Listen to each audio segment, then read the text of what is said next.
louvar juntos o nosso Deus nessa noite, com o texto do livro dos Atos dos Apóstolos, capítulo 24, do 22 ao 27. Hoje nós estaremos encerrando o capítulo 24 do livro dos Atos dos Apóstolos. Atos 24, do 22 ao 27. Glória a Deus. Então leiamos juntos, coloquemos a nossa voz, lançando aqui nas regiões celestiais, nos ares, o som da palavra poderosa de Deus. Atos 24, a partir do 22 até o final, todos juntos. Então, Félix, conhecendo mais acuradamente as coisas com respeito ao caminho, adiou a causa, dizendo: quando descer o comandante Lísias, tomarei inteiro conhecimento do vosso caso.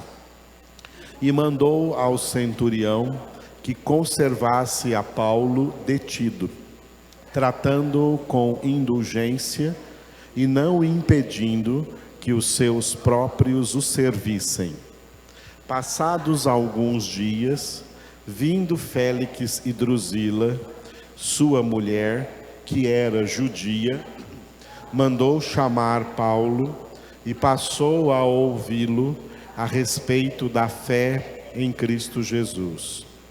Dissertando ele acerca da justiça, do domínio próprio e do juízo vindouro, ficou Félix amedrontado e disse: por agora podes retirar-te, e quando eu tiver vagar, chamar-te-ei, esperando também ao mesmo tempo que Paulo lhe desse dinheiro, pelo que, chamando-o mais frequentemente, conversava com ele. 2 anos mais tarde, Félix teve por sucessor Pórcio Festo, e querendo Félix assegurar o apoio dos judeus, manteve Paulo encarcerado.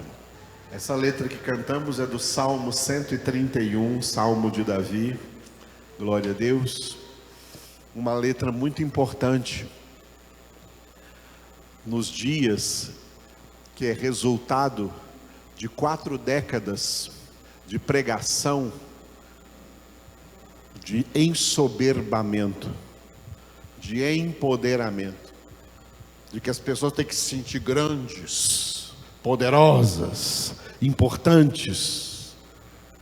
E Davi, que era o rei de Israel, disse: Senhor, meu coração não se eleva, meu olhar não é altivo, eu não busco coisas grandes e nem estou atrás de coisas grandiosas demais para mim. Pelo contrário, eu fiz calar e sossegar a minha alma. É isso que Deus quer. Faz calar e sossegar a sua alma. Também no Salmo 46, 10, aquietai-vos e sabei que eu sou Deus. As pessoas estão muito alvoroçadas em cima do seu ego, dos seus prazeres, das suas vontades, dos seus quereres, dos seus projetos, dos seus dinheiro, dos seus bens, dos seus carros, das suas viagens, das suas programações. O homem está muito soberbo. Deus resiste os soberbos. Ele dá graça aos humildes. Jesus não ensina a soberba. Ele diz: aprendei de mim que sou manso e humilde de coração. Cristão é quem aprende de Jesus. Aquietar-se diante de Deus para conhecer o Senhor num conhecimento que transforma verdadeiramente a vida, o pensamento, o modo de falar, o caráter, o modo de viver, o modo de se conduzir na vida. Aleluia. Vidas cristocêntricas, vidas teocêntricas. Deus abomina vidas egocêntricas, antropocêntricas. Essas pessoas são abomináveis aos olhos de Deus, porque esse ego se inflama.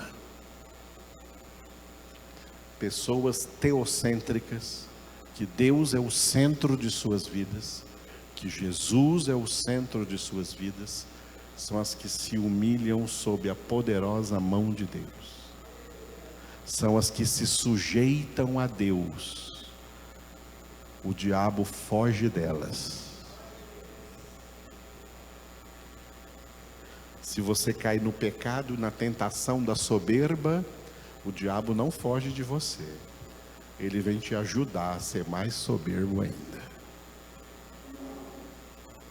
para que você não esteja com Deus nunca mais. A obra de Deus na nossa vida é obra de santidade, e nisso está implícito o ensinamento da humildade de Cristo Jesus. Davi foi uma tipologia de Jesus. E sendo rei de Israel, ou seja, a pessoa mais poderosa da nação, disse para o Senhor: Senhor, eu estou nessa posição, mas o meu coração não se eleva, nem diante do Senhor, nem diante dos homens. Aleluia. Como é bom, né, entendermos estas coisas. Dentro desse texto final que nós vamos meditar aqui, do capítulo 24 do livro dos Atos dos Apóstolos, nós vamos meditar nesse tema bem forte aqui. Diga: justiça de Deus. Glória a Deus. Tem duas justiças, a de Deus e a dos homens. A Bíblia diz que a dos homens é comparável a trapos sujos de imundícia. A justiça dos homens é trapos sujos de imundícia. Lamentavelmente, é assim que a palavra de Deus descreve no livro do profeta Isaías a justiça dos homens. Agora, a justiça de Deus não é cega. A justiça de Deus não está vendada. A justiça de Deus não tem uma balança corruptível. A justiça de Deus é implacável. A justiça de Deus é infalível. E Deus é justo e manifesta a sua justiça em todas as circunstâncias, em todas as situações e em todas as pessoas. Ninguém escapa da justiça de Deus. Todos nós somos alvos da justiça de Deus. A justiça de Deus mira todos nós. Quando a justiça de Deus vê a nossa injustiça, ela se manifestará aniquiladora. Mas quando a justiça de Deus vê a nossa rendição e sujeição a Deus, ela se manifesta justificadora. Tudo é justiça. Todos os condenados serão justamente condenados, e todos os salvos serão justamente salvos. A justiça de Deus está sempre em ação. Aleluia. Esse é um tema muito importante no final aqui de Atos 24. Esse capítulo 24 todo, eu dei o título para ele, diga: 2 anos. 2 anos foi o tempo em que o apóstolo Paulo esteve na prisão de Cesareia, às margens do Mar Mediterrâneo, numa região em que na época, né, toda aquela região era governada pelo Império Romano, e o governador ali que governava aquela região da Cesareia, sob a tutela de César, o imperador romano, o rei de Roma, era o governador Félix, que recebeu do comandante romano de Jerusalém, Lísias, o apóstolo, esse prisioneiro, Paulo, mas os romanos, as autoridades romanas, as autoridades civis, portanto, não viram no apóstolo Paulo nenhum motivo nem de estar preso e muito menos de ser punido com pena de morte, como queriam os judeus. Então, os romanos, sabendo que os judeus queriam matar Paulo de qualquer maneira, protegeram a Paulo. Os romanos foram instrumentos de Deus para proteger Paulo, mantendo-o na prisão para não ser morto. E ali Deus manteve o apóstolo Paulo, né, sendo ali cuidado pelos discípulos de Cristo, pelos irmãos em Cristo, que cuidavam dele enquanto ele estava ali na prisão. Nós vimos nesse capítulo 24, né, em outras congregações, que depois que Paulo chegou em Cesareia, vieram os judeus de Jerusalém, trazendo um advogado, né, para de acusação, para acusar Paulo e tentar provar para o tribunal romano, o tribunal civil, que ele era um preso muito perigoso e que merecia ser morto. Mas nós lemos aqui hoje que Félix, que não era ignorante, ele conhecendo um pouco a respeito, versículo 22 aí, que Félix conhecia mais acuradamente as coisas a respeito do caminho, ele não tomou nenhuma decisão condenatória em relação ao apóstolo Paulo, e Paulo ficou aí preso por 2 anos, até que encerrou o período de governo de Félix, e ele foi substituído por outro governador, Pórcio Festo. E então Paulo passou da jurisdição de Félix para o governo de Festo. Nós vamos ver isso a partir do capítulo de número 25. Muito bem, esse capítulo 24 aí, então, está dividido em 2 partes. Uma parte maior, que vai do versículo 1 ao 21, cujo título é, diga, acusação e defesa. E o texto que nós lemos hoje, do 22 ao 27, o título é, diga, decisão de Félix.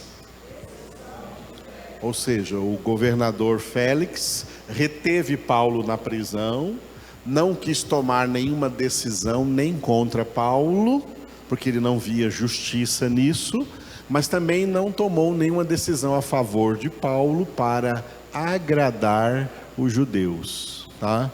É isso que acontece no meio político, tá? Política não muda, é desse jeito sempre na história. Não tem justiça correta e plena. Muito bem, esse texto que estamos então é o texto final, decisão de Félix, e nessa decisão de Félix, que nós vimos aqui do versículo 22 ao 27, enquanto Paulo estava preso, uma coisa surpreendente aconteceu. O governador romano, Félix, que era um romano, ele era casado com uma mulher chamada Drusila, e essa mulher, ela era judia. E sendo judia, claro que ela conheceu a história de Saulo de Tarso, esse homem respeitado, esse fariseu respeitado entre os judeus, porque foi formado na escola rabínica do Rabi Gamaliel, do mestre Gamaliel, e que esse homem agora estava sendo considerado pelos judeus como um louco, como um doido, porque de uma hora para outra Quando ele perseguia o cristianismo, de repente agora ele vem se declarando cristão e dizendo que esse Jesus apareceu para ele na estrada de Damasco, e agora ele prega a Jesus Cristo. Contrariamente aos judeus, à doutrina dos judeus, os judeus não aceitaram Jesus, não aceitaram que Jesus fosse o Messias, o Cristo, o ungido enviado por Deus, prometido nas páginas do Antigo Testamento. Mas Paulo sabia que Jesus era o Cristo, o Filho de Deus, e estava anunciando Jesus, e por isso o ódio dos judeus se levantou contra eles. Essa mulher do governador romano, sendo uma judia, ela quis ter contato, então ali, conhecer de perto Paulo, e o casal veio visitar. O casal veio visitar o apóstolo Paulo. E o apóstolo Paulo, pregou para eles a palavra de Deus. O apóstolo Paulo pregou para eles a palavra de Deus. Só que eles não se converteram, porque a intenção do político, a intenção do governador Félix, era que Paulo desse a ele alguma propina, para ver se ele relaxava a sua prisão. Ele queria comprar Paulo. Quem é de Deus não é comprado. Quem é de Deus não é comprado por ninguém, por dinheiro nenhum, por proposta nenhuma, porque quem é de Deus já foi comprado por alto preço para ser propriedade exclusiva de Deus. Para ser propriedade exclusiva de Deus. Entenderam? Então, por isso que então esse casal ia ouvir ali o apóstolo Paulo, conversar com ele, e foram evangelizados por um tremendo evangelizador, o apóstolo Paulo. E várias vezes Félix esteve ali conversando com Paulo, e com certeza Paulo anunciou para ele o evangelho. O final do versículo 24 diz assim que, passados alguns dias, vindo Félix com Drusila, sua mulher, que era judia, mandou chamar Paulo e passou a ouvi-lo a respeito da fé em Cristo Jesus. A fé em Cristo Jesus é um tema imenso na Bíblia Sagrada, que envolve um monte de temas. Dentre todos os temas que envolve a fé, esse tema maior que é a fé em Cristo Jesus, o apóstolo Paulo abordou com esse casal aí, esse governador e a sua esposa, Félix e Drusila, o apóstolo Paulo abordou 3 temas que nós lemos aqui no versículo 25, que é o nosso principal versículo dessa noite. Dissertando ele acerca da justiça, do domínio próprio e do juízo vindouro, ficou Félix amedrontado e disse: por agora podes retirar-te, e quando eu tiver vagar, chamar-te-ei. Leiam de vocês.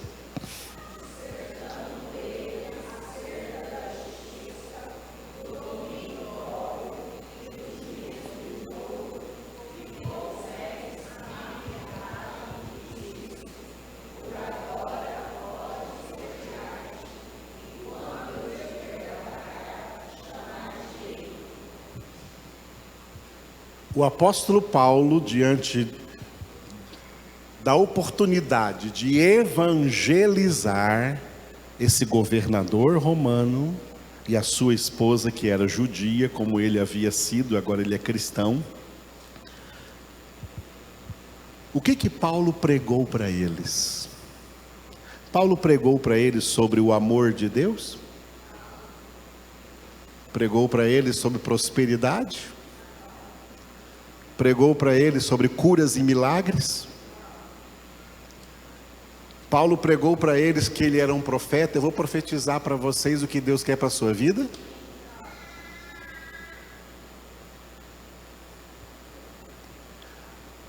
Diante da oportunidade de pregar o evangelho para esse casal, Paulo falou sobre a justiça de Deus, falou sobre o domínio próprio e falou sobre o juízo final. Esses foram os temas da pregação.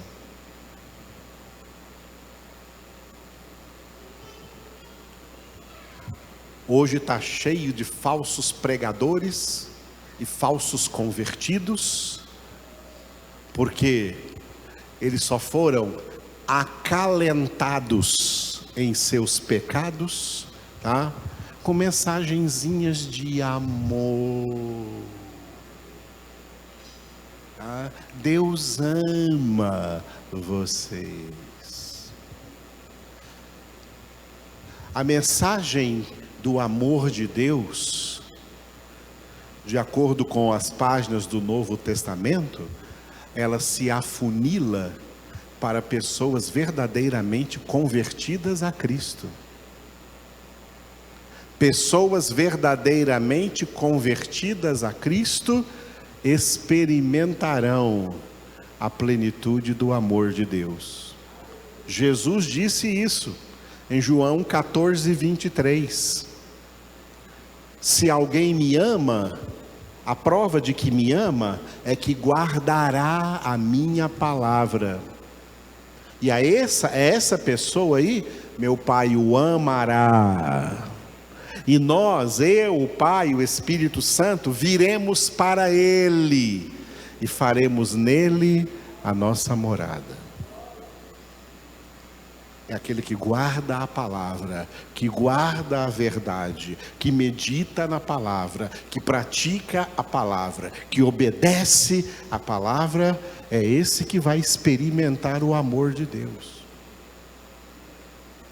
Os profetas, Jesus, os apóstolos, como o apóstolo Paulo, estamos vendo aqui, nunca pregaram para os descrentes amor de Deus. Eles pregavam: arrependei-vos. Eles pregavam: convertei-vos. Eles pregavam: você não pode ficar nessa situação de pecado. João Batista não bateu lá na casa de Herodes para dizer para ele assim: olha, Herodes, eu sou um homem de Deus, um profeta de Deus, e eu vim pregar para você sobre o amor de Deus. Eu vim pregar para você que Jesus te ama e eu também. Foi isso que João Batista foi pregar para Herodes? Eu vim aqui pregar para você e dizer que você não pode estar casado com essa mulher, porque essa mulher é a mulher do teu irmão.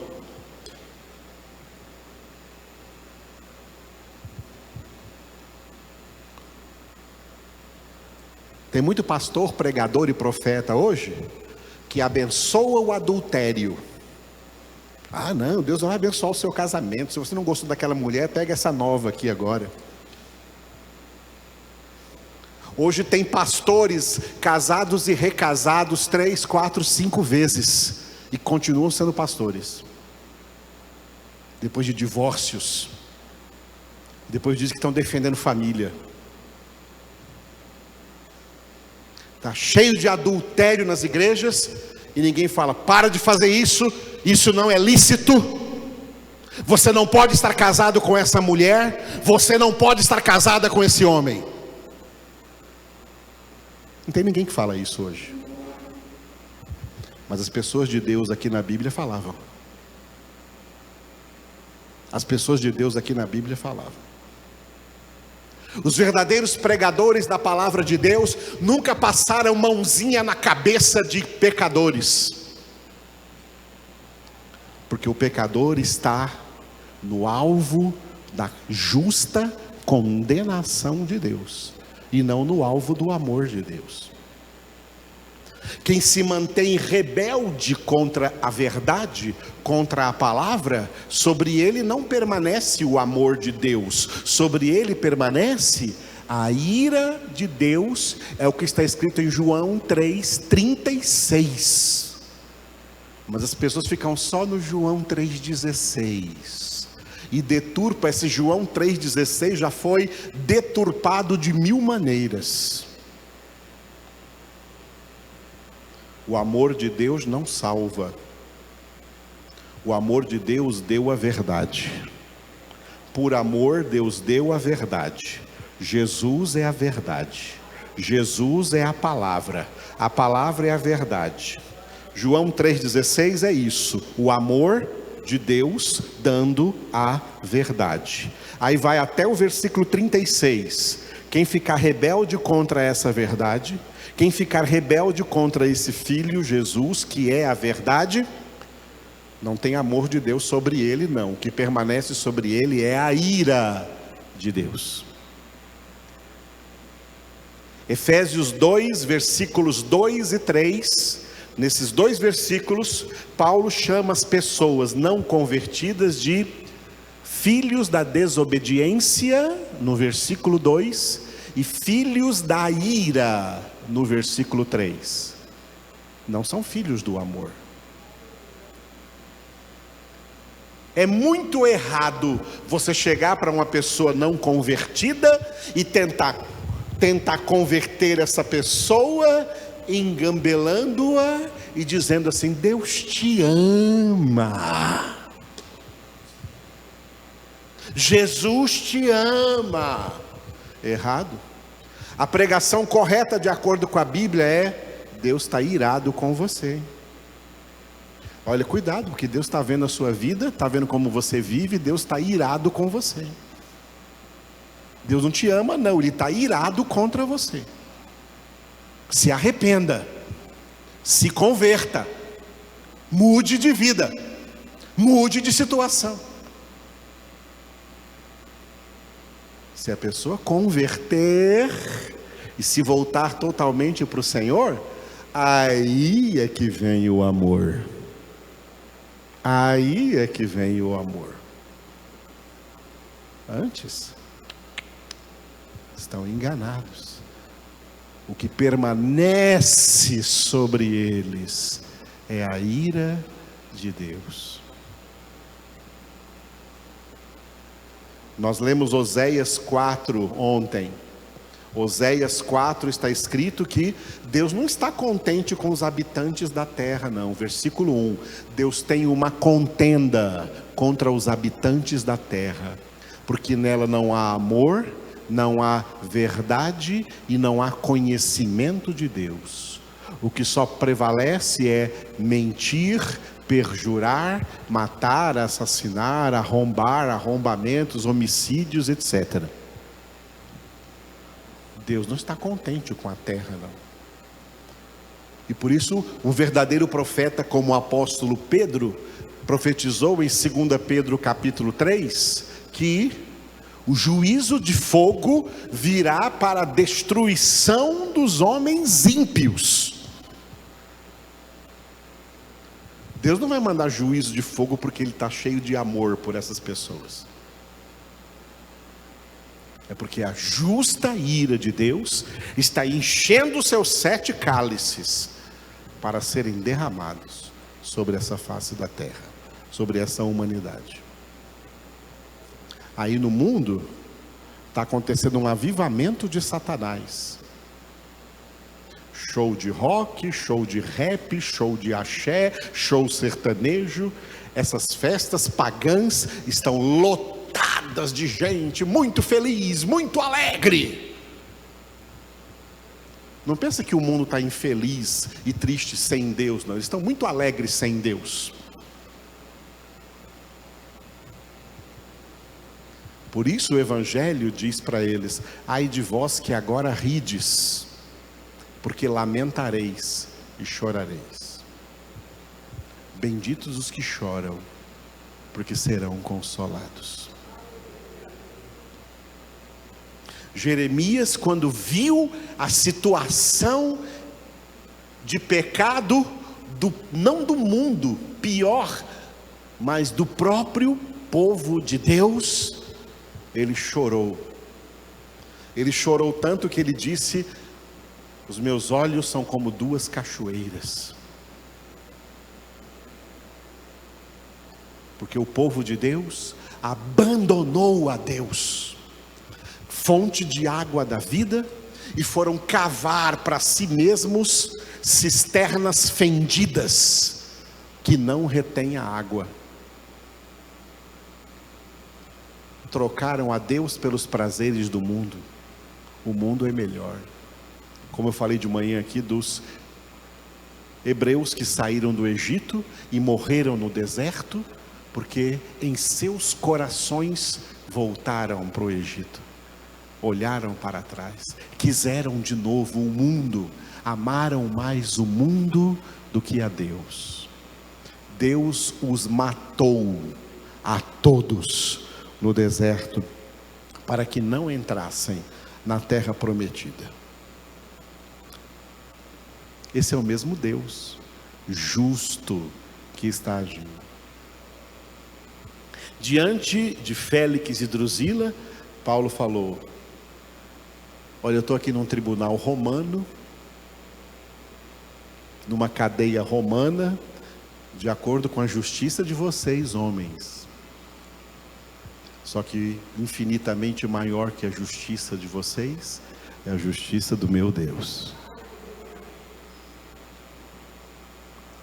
Deus é justo.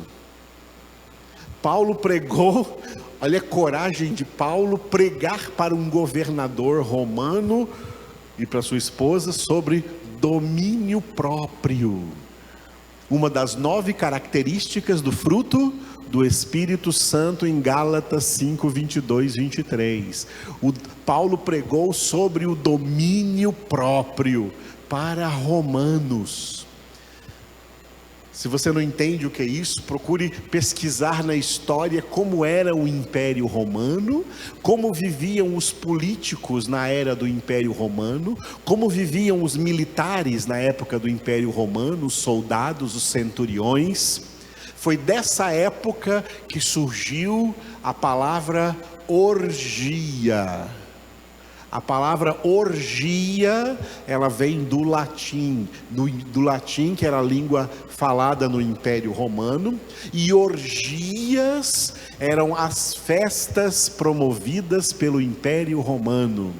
E nessas festas, que duravam até uma semana, 15 dias, até um mês ou mais de um mês de festas, quando o imperador romano queria agradar os seus soldados, os seus militares, os seus governadores, eles iam para essas festas chamadas orgias, e nessas festas tinha muita comida, o pecado da gula estava presente, muita bebida, o pecado do alcoolismo estava presente, e muita promiscuidade. Nessas festas, podiam praticar uma coisa iníqua que existe por aí hoje com o nome de swing, que é troca de casais, todo mundo ter sexo com todo mundo, inclusive com pessoas do mesmo sexo. Podiam praticar homossexualismo e lesbianismo tranquilamente com a bênção do imperador romano. E tinham que comer muito. Eles tinham que comer tanto que nos banheiros dessas festas tinham, além de terapia privada, essas coisas todas, vaso sanitário, tinha também uma coisa que chamava vomitório. O vomitório era para que depois que a pessoa comesse e bebesse muito, está muito cheia, ela vai lá e provoca o próprio vômito, vomitava, se esvaziava de novo, para poder voltar para a festa e comer mais, e beber mais, e entrar mais na promiscuidade. Para pessoas como Félix, que participava disso, porque era um governador romano, olha a impiedade desse povo romano, tá? Paulo vem e prega sobre o domínio próprio. sobre o domínio próprio, que tem a ver com dominar a sua carne e não fazer as vontades dela. Domínio próprio é dominar a sua carne e não fazer as vontades da carne. Dominar a sua carne pela cruz. Gálatas 5:24, os que são de Cristo Jesus crucificaram a carne com suas paixões e concupiscências. Não ficaram em agradando a carne. Romanos 8, se alguém fizer a vontade da carne, vai morrer. Não somos devedores da carne para vivermos segundo a carne. Mas se pelo Espírito, se pela vida espiritual, pela ação do Espírito de Deus, a habitação do Espírito de Deus em nossa vida, mortificarmos pelo domínio próprio as obras da carne, então vivereis. Olha o que Paulo pregou para esse casal. Agora, se vocês não ouvirem tudo isso que eu estou pregando para vocês, o juízo está vindo por aí. Juízo vindouro. O juízo vindouro que vem para decretar a condenação justa de quem não obedece à palavra de Deus. Jesus disse, quem ouve as minhas palavras e crê naquele que me enviou, tem a vida eterna, não entra em juízo, mas passou da morte para a vida. Mas os que não creem, aonde vão comparecer? 1 Pedro 4,18, se é com dificuldade que o justo é salvo, onde vai comparecer o ímpio? Sim, o pecador. Vai comparecer no juízo vindouro. É isso que Paulo pregou para aquele casal. Foi isso que Paulo pregou para aquele casal. Paulo não pregou para aquele casal que entre quatro paredes vale tudo.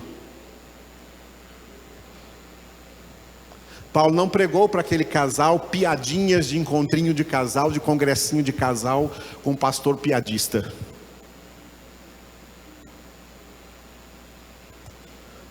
Paulo pregou o Evangelho de Jesus Cristo. E por isso que Paulo, eu louvo a Deus pela vida de Paulo, quando ele escreveu Romanos 1,16, eu não me envergonho do Evangelho, porque ele é o poder de Deus para a salvação de todo aquele que crê. Essas pregações aqui estão existindo hoje nas igrejas? Hoje está se cumprindo nas igrejas o que o apóstolo Paulo profetizou em 2 Timóteo capítulo 4. Quando ele começou desde o versículo 1 dizendo para Timóteo, eu te exorto em nome de Jesus Cristo, que há de vir e julgar os vivos e os mortos, prega a palavra, insiste em pregar a palavra, prega a palavra quando for oportuno e prega a palavra quando não for oportuno, porque virá o tempo, olha Paulo profetizando, nós já estamos nesse tempo, virá o tempo em que os homens não suportarão a sã doutrina. Tem um monte de gente que não suporta o que nós pregamos aqui em toda a congregação. Tem até gente daqui que não suporta. Não suportarão a sã doutrina, e eles vão buscar outros pregadores, outros mestres que falem segundo as suas próprias cobiças, como que sentindo coceiras, comichões nos ouvidos. Rejeitarão a verdade e se entregarão às fábulas.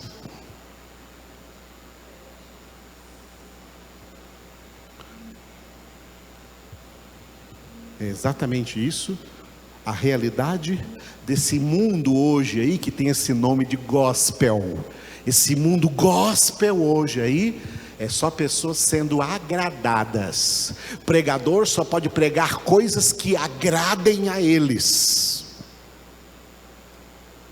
Gálatas capítulo 1, versículo 10, Paulo disse: se eu agradar a homens, eu não sou servo de Cristo.